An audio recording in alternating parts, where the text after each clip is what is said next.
Bismillah. Assalamualaikum warahmatullahi wabarakatuh. Perkenalkan, nama saya Hairunisa Surahman dengan NIM 20020600051 dari Prodi MPI. Di sini saya akan menjelaskan materi mengenai pendidikan karakter.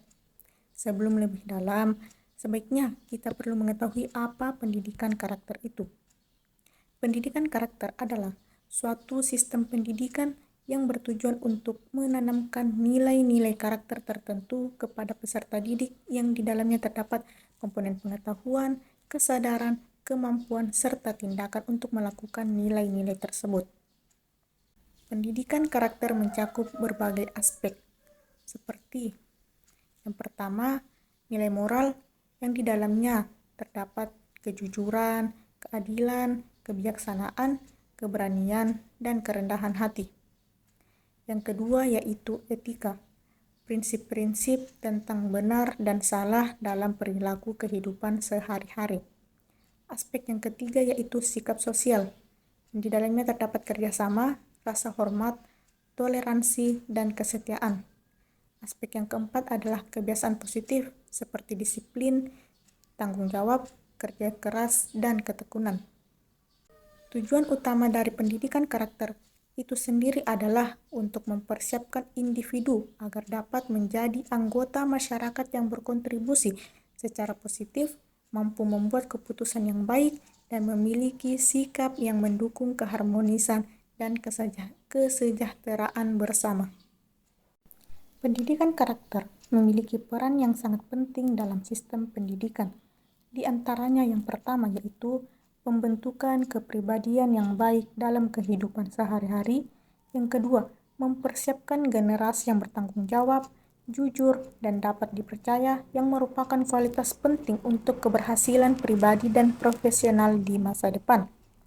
Yang ketiga, pengembangan kemampuan sosial dengan orang yang sekitar. Yang keempat, mencegah perilaku yang merugikan diri sendiri dan orang lain. Dan yang kelima, pengembangan kemampuan kepemimpinan pada siswa seperti kejujuran, integritas, dan kemampuan untuk membuat keputusan yang bijaksana. Pendidikan karakter dapat diimplementasikan di sekolah seperti mengintegrasikan nilai-nilai karakter ke dalam setiap mata pelajaran, mengadakan program atau kegiatan khusus yang fokus pada pengembangan karakter, mengadakan kegiatan ekstrakurikuler seperti pramuka, olahraga, sanggar tari yang dapat digunakan untuk mengajarkan nilai-nilai seperti kerjasama, disiplin, dan tanggung jawab. Yang keempat yaitu mengembangkan kebijakan sekolah yang mendukung pendidikan karakter seperti kode etik sekolah, tata tertib siswa, dan penghargaan untuk perilaku siswa yang berperilaku baik. Selanjutnya yaitu menciptakan lingkungan sekolah yang positif.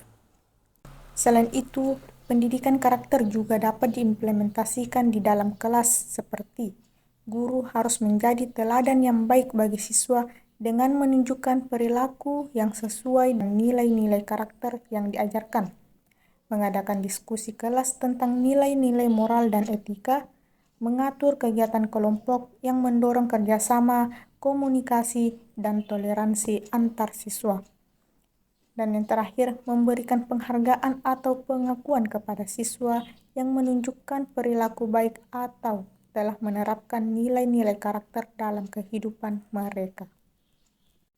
Selain menerapkan pendidikan karakter di sekolah dan di kelas, perlu juga adanya evaluasi mengenai program pendidikan karakter itu sendiri, dengan tujuan untuk mengukur efektivitas dan keberhasilan program serta untuk mengetahui apa yang perlu ditingkatkan.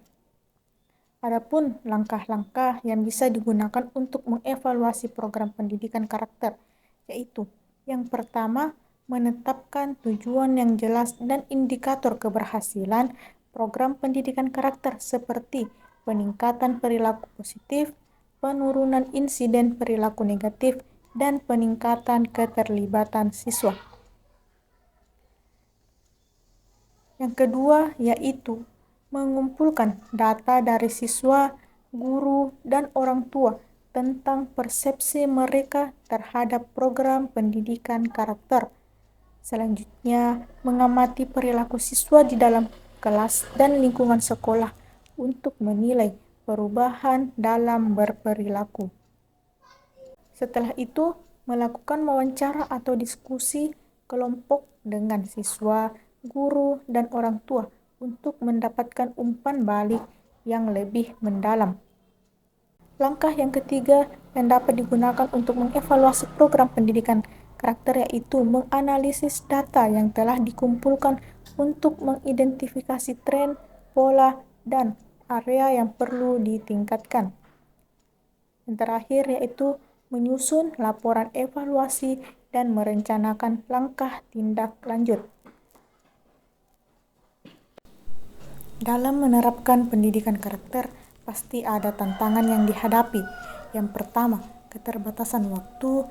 Yang kedua, kurangnya pelatihan guru. Yang ketiga, perbedaan nilai-nilai yang diterapkan di sekolah dan di rumah. Yang keempat, kurangnya keterlibatan dan dukungan dari orang tua peserta didik. Yang kelima, pengaruh negatif dari media sosial dan lingkungan sosial di luar sekolah. Dari beberapa penjelasan sebelumnya, sudah kita ketahui bahwasannya pendidikan karakter semakin penting di dalam dunia pendidikan. Di era yang semakin modern ini, peserta didik perlu memiliki karakter yang kuat dan memiliki integritas moral yang tinggi. Oleh karena itu, penting bagi dunia pendidikan untuk memperhatikan pendidikan karakter peserta didik sebagai salah satu aspek yang sangat penting dalam pendidikan. Itulah penjelasan singkat dari saya tentang materi pendidikan karakter. Sekian dari saya, kurang dan lebihnya mohon dimaafkan. Wassalamualaikum warahmatullahi wabarakatuh.